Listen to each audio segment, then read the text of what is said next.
जाल में झांसे में मत फंसना। केवल अगर इस देश में अपने हकों को बचाना है तो एक काम करो, इस एसआईआर के विरुद्ध इकट्ठे हो, इस इलेक्शन कमीशन के विरुद्ध इकट्ठे हो। जरूरत है कि अपने हक के लिए कितना जागरूक रहने की जरूरत है, अपने हक के लिए कितना लड़ने की जरूरत है। सीखो उनसे। जो जुडिशरी से अलग हटके सरकार के हाथ में सब कुछ है, वहां आपको कितना न्याय मिलना है, वहां आपके कितने पद भरे जा रहे हैं, वहां आपको क्या आपका हक मिला। निशिकांत दुबे ने जो भी कुछ किया वो कहते तो साथ में एक मिनट दो, सब देखी जाएगी। तुषार मेहता जो सरकार के वकील थे वो तो बेचारे वैसे ही चुप बैठे थे। पिछले 5 सालों में जाति आधारित भेदभाव के मामले में बढ़ोतरी हुई है, तो अब ये कैसे सुनिश्चित किया जाएगा कि ऐसे मामले ना बढ़े और जो दोषी है उनके खिलाफ कार्रवाई कैसे होगी? अगर आप मेरी बात पूछो तो 5 साल की बात कर रहा हूं, मैं तो पीछे की बात कर रहा हूं पूरी। ये लगातार बढ़ रहे हैं और ये लगातार और बढ़ेंगे। हालांकि हल्ला ये मचाया जाएगा, इसके खिलाफ हम ये काम कर रहे हैं, इसके खिलाफ ये कानून ला रहे हैं कि ये नियम बनाएंगे और ये करेंगे वो करेंगे। सब ड्रामा सरकारों की तरफ से किया जाएगा, होगा कुछ नहीं। क्योंकि वही लोग, उसी गंदी मानसिकता के लोग बैठे हैं जो जाति और धर्म के नाम पर ये सारी गंदगी फैला रहे हैं, इसके लिए जिम्मेदार हैं। तो वो इसे कम नहीं करेंगे, किसी हालत में कम नहीं करेंगे। इसको अगर रोकना है तो आरएसएस जो है इसको रोकना पड़ेगा और भाजपा सरकार को उखाड़ के फेंकना पड़ेगा, न केवल सेंटर से बल्कि हर स्टेट से। यही काम बनेगा। एसआईआर को ठीक कराना पड़ेगा।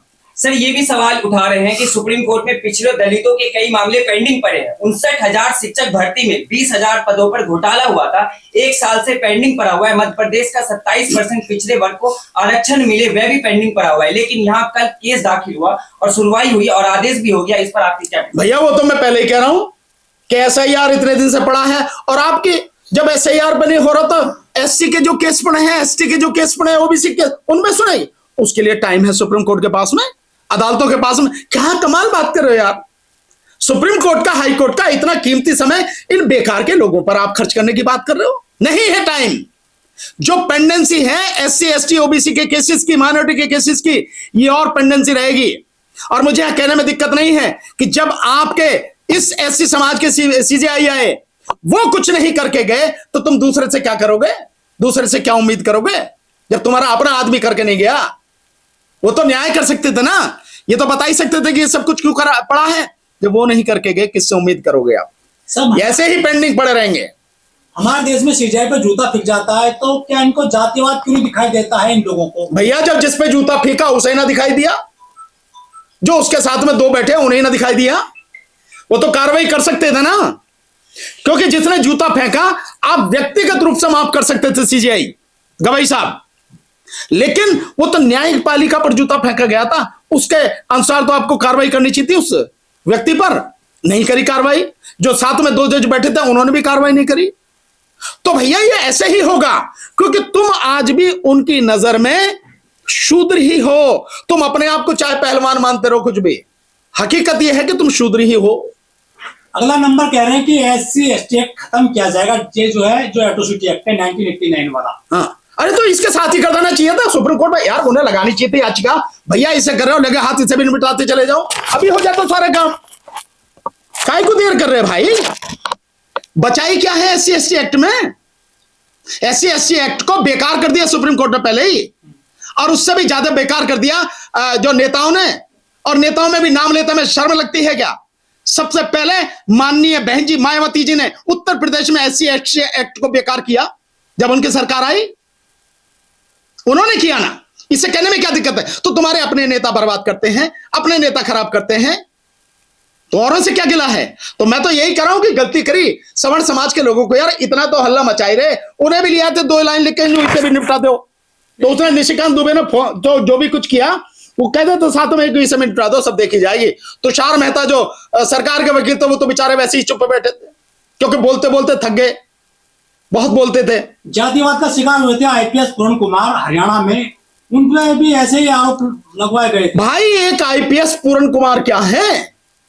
ऐसे न जाने कितने आईएएस हैं, कितने आईपीएस हैं, और इतने डरपोक हैं, उनकी बोलने की हिम्मत नहीं है। कितने ही अधिकारी हैं, कितने ही जज हैं, कितने ही कर्मचारी हैं, किसी की हिम्मत नहीं। ये अत्याचार लगातार हो रहा है और ये लगातार बढ़ रहा है। लेकिन 138 ओबीसी सांसद हैं देश की संसद में और 131 दलित सांसद हैं ये क्या कर रहे हैं फिर? तो यार मेरे से क्या पूछ रहे हो? मैं कोई सांसद हूं यार? तुम ये सवाल उनसे जाके पूछो। मैं तो जानता हूं कि वो मुर्दे हैं। ये किस काम के हैं? किसी काम के नहीं है। अगर ये काम के होते तो कुछ होता। अगर ये काम के होते तो आज दिल्ली यूनिवर्सिटी में जो हल्ला मचा रहे बच्चे, उन्हें क्या को बचाने की जरूरत थी? अगर ये काम के होते तो जंतर मंतर पे आज जो प्रदर्शन हो रहा है, काय के लिए वो प्रदर्शन की जरूरत थी? अगर ये काम के होते तो ये सब कुछ नहीं होता। अगर ये काम के होते तो समाज का हक उसे मिल गया होता। ये सारे के सारे निकम्मे और नकारा हैं। ये सारे के सारे केवल समाज का चेहरा बाकी है।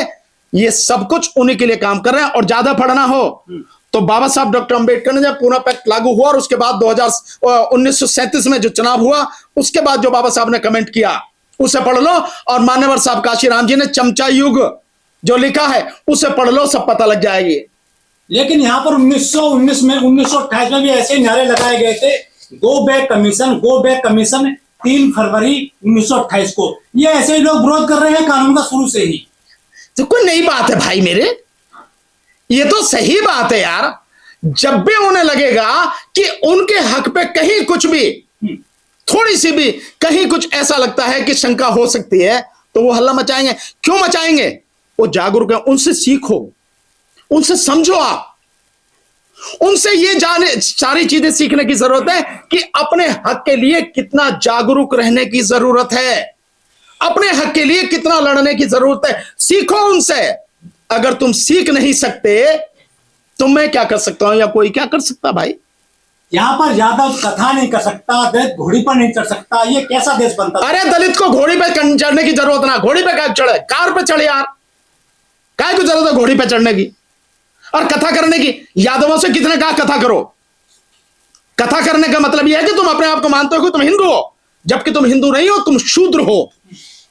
और इस देश के शूद्र जो हैं वो हकीकत में बौद्ध परंपरा के लोग हैं। अबे तो तुम्हें अपनी मालूम नहीं है तुम्हारी परंपरा क्या है, तो इसमें किसी का क्या कसूर है? लेकिन वो तो कहते हैं कि 15% जो है ब्राह्मणों ने या प्रकाश के लोगों ने कानून वापस करा लिया, ये ओबीसी सोया हुआ है। भैया उनकी ताकत है, उन्होंने करा लिया। तुम अपनी ताकत दिखाओ।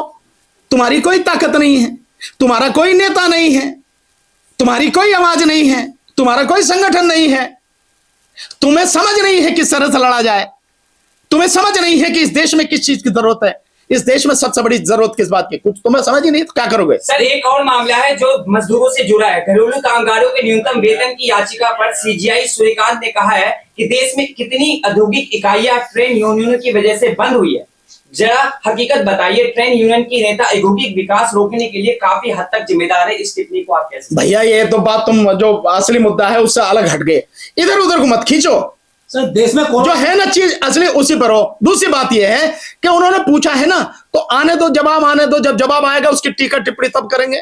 कुछ लोग कह रहे हैं कोलोजियम की वजह से ऐसे लोग जो है पहुंच जाते हैं चीफ कुर्सी पर और ऐसे जो है जजमेंट देते हैं। बात केवल कोलोजियम नहीं है, इस बात की क्या गारंटी है कि नेशनल जुडिशियल कमीशन जब वो लागू होगा तब जो लोग होंगे तब वो आपको आपका हक दे देंगे। चलो जुडिशरी में तो मैं मानता हूं कि ये इसकी वजह से हो रहा, कॉलेजियम की वजह से, आपकी बात को मैं मान लेता हूं।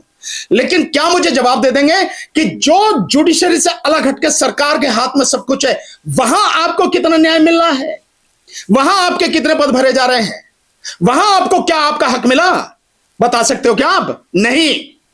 तो ये केवल जो असली लड़ाई है ये यूं कहो कि दूसरे की तरफ ठेलने वाली बात है।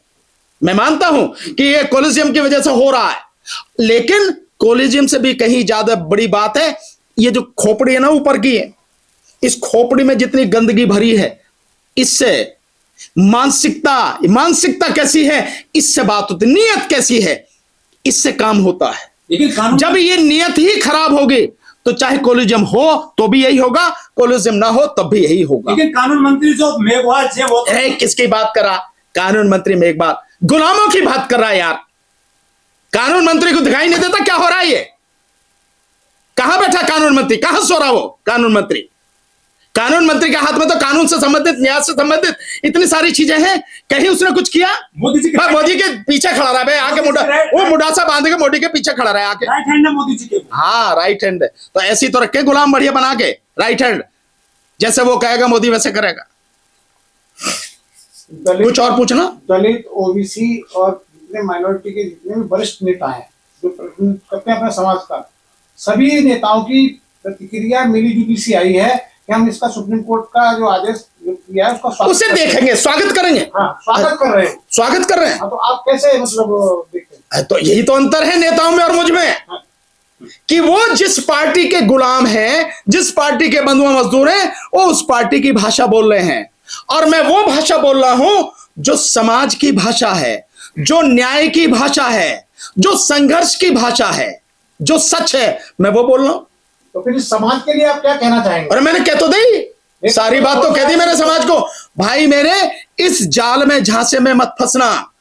केवल अगर इस देश में अपने हकों को बचाना है तो एक काम करो, इस एसआईआर के विरुद्ध इकट्ठे हो, इस इलेक्शन कमीशन के विरुद्ध इकट्ठे हो, और जन आंदोलन बनाकर इकट्ठे होकर इस एसआईआर को ठीक करो। हर आदमी के वोट जुड़े, 18 साल से ऊपर का जो भी हो गया, और फेयर चुनाव हो, बैलेट पेपर से चुनाव हो, वोट चोरी रुके हर सूरत में। तभी आप इस देश में निष्पक्ष चुनाव जब कराने की स्थिति में हो जाओगे, तभी आप सरकार को उखाड़ के फेंक पाओगे, और तभी आप इस देश के संविधान को बचा पाओगे। और इस सरकार के उखाड़ने के बाद जब संविधान बच जाएगा तभी तुम बचोगे। तो ये जो यूजीसी है, ये कोई लड़ाई नहीं है, फालतू फंड की चीज है। फालतू फंड की चीज कह रहा हूं मैं, ये शब्द कह रहा हूं, ये फालतू फंड की चीज है, कुछ नहीं है। केवल आपको मूर्ख बनाया जा रहा है, और मूर्ख बना के आपको सड़क पर पागल बनाया जा रहा है। लड़ो आप, और आप बावड़ों की तरह सड़क पर आ रहे हो, इसका कोई मतलब नहीं है। दूसरी बात, अगर लड़ना ही है तो ईमानदारी से लड़ो, पूरी जान हथेली पर लेकर लड़ो। सरकार के खिलाफ को, मोदी को उखाड़ के फेंकेंगे तुझे 2029 में। कहो इलेक्शन कमीशन को होश में आ जा, नहीं तो उखाड़ के फेंक देंगे। कहो ना इलेक्शन कमीशन को, कहते क्यों नहीं हो? जो देश की टीवी मीडिया उसको कुछ नहीं देखते आप। छोड़ यार गुलाम, उनको क्या कहते, भांड मीडिया। वो तुम गोदी मीडिया कहते हो उसको, मैं भांड मीडिया कहता हूं। भांड का क्या काम है? अपने मालिक के लिए ताली बजाना, यही तो काम है भांड का, और क्या काम है? वो वही कर रहे हैं, और क्या कर रहे हैं।